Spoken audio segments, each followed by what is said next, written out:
What is going on, guys? Today I'm going to be discussing a topic that was actually given to me, suggested by a member of my Discord. If you don't know what that is, check the description of this video and really all of my videos and you'll see a link to my Discord. Is pretty much a program that allows me to interact with my community. There's a lot of different channels you can talk about One Piece in, even other animes and whatnot, even gaming. It's really cool. Give it a look. I think you'll enjoy it if you check it out. But anyway, so pretty much out of nowhere, a day or two ago, it was brought to my attention that apparently a lot of people do not just believe that two Admirals would not stand a chance against a Yonko, but even three of them would not be able to handle one. And yes, believe me, I understand both within the Admirals and the Yonkos themselves, there is a lot of variance in power. The Admirals have a huge amount. I mean, just look, I'm thinking, you know, Akainu and Aokiji are obviously at the top. Kizaru is probably somewhere in the middle, and maybe Fujitora and Ryokugyu are in the, like, bottom tier. I could also see them actually being on Kizaru's level, absolutely. But that's just kind of how I'm feeling at this point. I think there's a decent difference between all the Admirals, and then, I mean, I think the Yonkos might even be more true in that sense. Like, we got, I think, Big Mom on the bottom, and then Kaido all the way on the top, and I think he would defeat her, not easily, I guess, but no more than mid-difficulty, honestly. So pretty much I'm just saying to take the average power level of these groups. That's kind of a ridiculous thing to calculate, obviously. It's not possible, but I mean, we get an idea of it. You know what I'm saying. So with that being said, I am seriously blown away that people are underestimating the Admirals so much. I mean, don't get me wrong, I think the Yonkos are pretty much the most powerful forces in the series, with a few exceptions to that rule. Like, of course, Dragon is a contender. A lot of people like to think that Garp could potentially be that, and also, of course, we have Roger, and then because of that, potentially Rayleigh. He's not right now, but maybe in his prime he was at the Yonko level. So when you take into consideration what we've seen from these Admirals and what's been said about them, I don't see why we would ever think in any world, a single one of the Yonko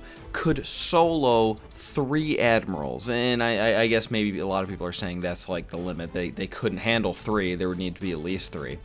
But even to, honestly, I really do think the two Admirals could probably beat Kaido. Like, let me put this into perspective for you. So we have Katakuri, who is probably just right below Admiral level. He's not quite there, but he's definitely pretty powerful, and I think he would put up a great fight against one. And then we have Luffy at right around the same level again. Now, Luffy is a member of the worst generation, and he was fighting alongside another member, Capone. Now, while it wasn't like it was a winning battle by any stretch for him, Capone was able to take a considerable amount of damage from Big Mom, and while he was injured, he did get over it pretty quickly, and it's not like his life was really in any huge danger at any point of Whole Cake Island. Most people consider Capone to be one of the weaker members of the Supernovas, where I would say the vast majority of people consider Luffy to be the strongest, who is slightly weaker or on the same level as Katakuri, who is weaker than an Admiral, and we have two Admirals here. I mean, really, even just think about it from a logical standpoint with the Katakuri situation, okay? So Luffy, of course, is going to become a Yonko at some point, or at least he'll be on their level. He might not necessarily have like the title of one, but he'll be able to compete with them. He has to at least become as strong as them. And most people, including myself, believe that Zoro is just below him. Like, they would have a battle like Akainu versus Aokiji, right? It would just be the super long, drawn-out battle where it'd be almost impossible to tell who was stronger until at the very end, Luffy was probably left standing. So if they're that close, and Luffy is supposed to be a future Yonko, while Zoro is his second in command, second strongest, then why would that be so much different from a regular Yonko and top commander situation? Like, don't get me wrong, I do understand that there are a lot of different relationships between Yonko and their top commanders. There's a lot of different power variance between them. Like, I'm thinking Shanks and Ben Beckman are probably closer than maybe Katakuri and Big Mom, but I still think it's at least comparable, right? And it's not just Katakuri versus Big Mom. It's 2 Katakuris. In fact, it's 2 stronger than Katakuris, but let's even just go with Katakuri, right? If we have 2 of him, I really think there is a chance that he could defeat Big Mom. I mean, at the very least, in her case, she has not been shown to be absolutely overwhelming to the point that nobody can contest her unless they are, in fact, a Yonko or Dragon or Garp or something like that. I mean, Jinbei just launched her off the ship like it was nothing. I think that, you know, of course he did have a massive advantage since they were on water, but I mean, still, like, come on. If these Yonko are supposed to be as powerful as people are depicting, where they could have an extremely good battle against 3 Admirals, Jinbei would never be able to do that, not in a million years. I just don't know where people are getting this idea that the Admirals can't even compare to the Yonkos. I mean, first of all, Akainu just 2 years ago was an Admiral, and then he pretty much out of nowhere became a Fleet Admiral. That was almost an immediate effect.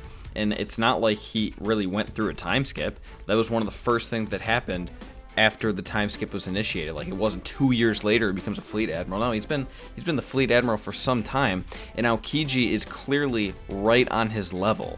So that's 2 Admirals alone. I mean, we do even have the people who say that Kizaru is the strongest character in the series, or at least the strongest Admiral. So as much as I do like to make fun of them, at least that they're kind of backing up my argument pretty strong here, right? That's nice. I mean, Akainu and Aokiji had this legendary battle on Punk Hazard, which completely destroyed and reshaped the ecosystem there. I wouldn't even call it an ecosystem. No real animals can actually live on either side of that island. They're just completely destroyed. I think, of course, it goes without saying that 2 Yonkos battling it out would have the exact same effect. They would completely destroy an island.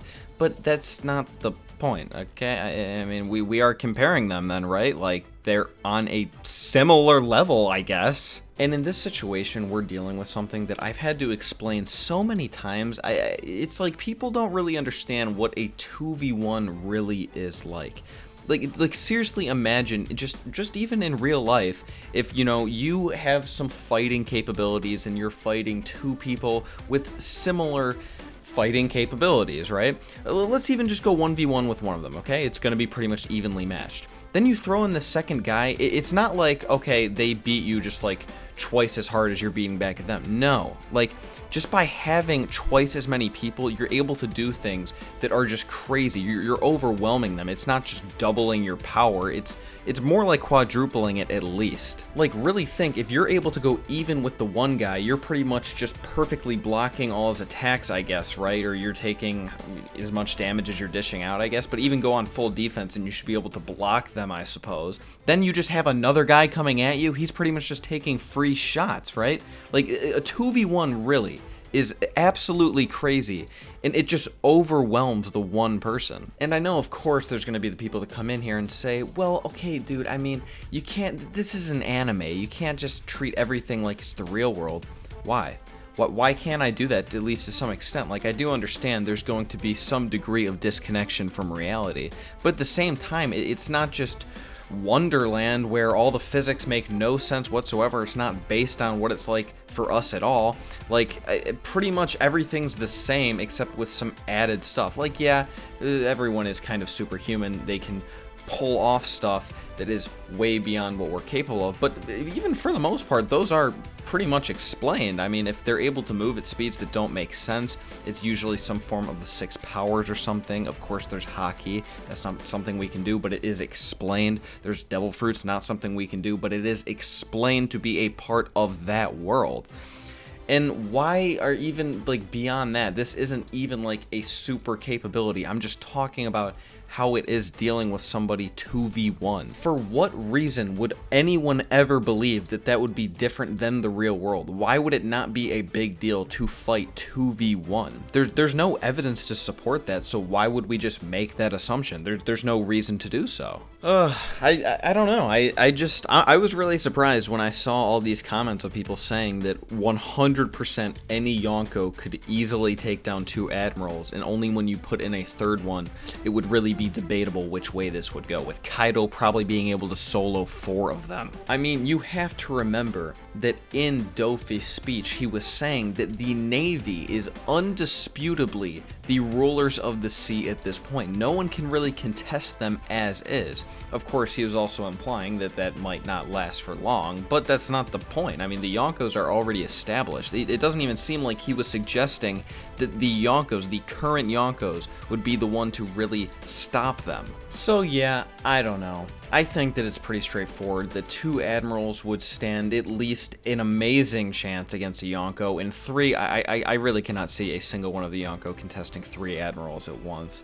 But, you know, who knows, dude? If you enjoyed this video, remember to give it a thumbs up and subscribe if you haven't already. Remember to leave me a comment letting me know what you thought about this video. I really am excited for the comments this time around. I know that when I talk about these kind of things that seem to be controversial in the community, that it gets a lot of attention for some reason, and the comments are always extremely hateful, saying that they want my entire family to die as usual. So I'm excited to see what the haters come up with this time. Make sure you do check out the description for the link to my Discord. I love to see you guys there. I hope you have an excellent rest of your day, and I'll talk to you on Friday.